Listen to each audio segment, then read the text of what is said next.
True actions. Following on right principles and methods come true actions.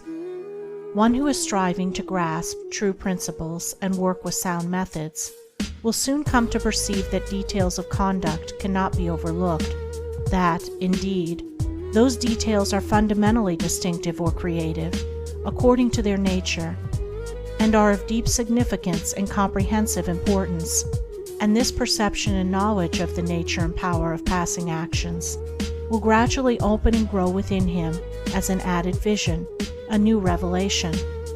As he acquires this insight, his progress will be more rapid, his pathway in life more sure, his days more serene and peaceful.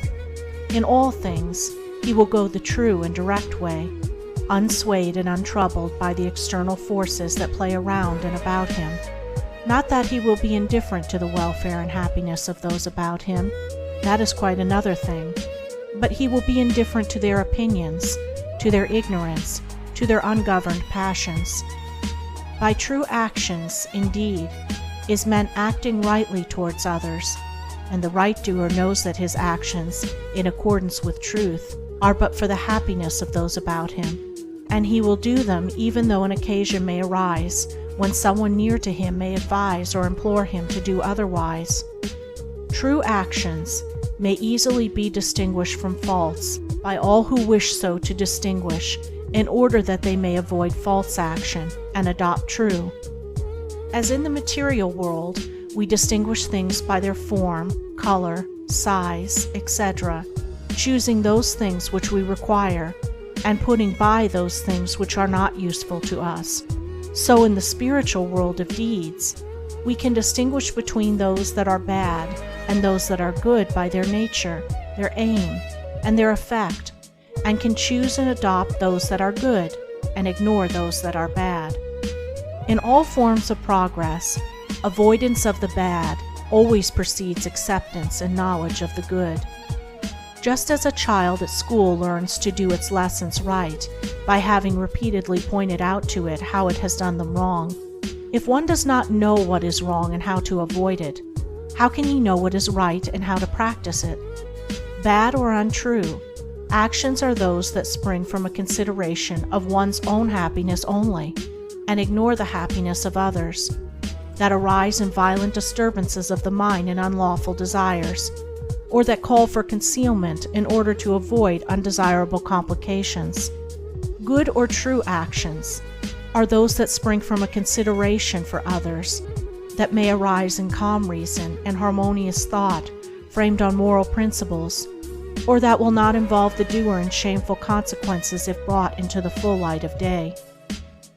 The right doer will avoid those acts of personal pleasure and gratification which by their nature bring annoyance, pain, or suffering to others, no matter how insignificant those actions may appear to be. He will begin by putting away these. He will gain a knowledge of the unselfish and true by first sacrificing the selfish and untrue. He will learn not to speak or act in anger, or envy, or resentment, but will study how to control his mind, and will restore it to calmness before acting, and most important of all, he will avoid, as he would the drinking of deadly poison, those acts of trickery, deceit, double-dealing, in order to gain some personal profit of advantage, and which lead, sooner or later, to exposure and shame for the doer of them. If a man is prompted to do a thing which he needs to conceal, and which he would not lawfully and frankly defend if it were examined of witness, he should know by that it is a wrong act, and therefore to be abandoned without a further moment's consideration.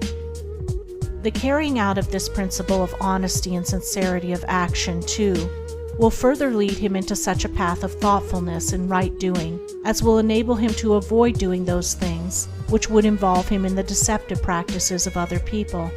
Before signing papers, or entering into verbal or written agreements, or engaging himself to others in any way at their request, particularly if they be strangers, he will first inquire into the nature of the work or undertaking, and so, enlightened, he will know exactly what to do, and will be fully aware of the import of his action.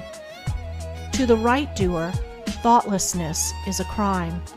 Thousands of actions done with good intent lead to disastrous consequences because they are acts of thoughtlessness. And it is well said that the way to hell is paved with good intentions. The man of true action is, above all things, thoughtful.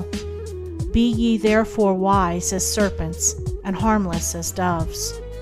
The term thoughtlessness covers a wide field in the realm of deeds.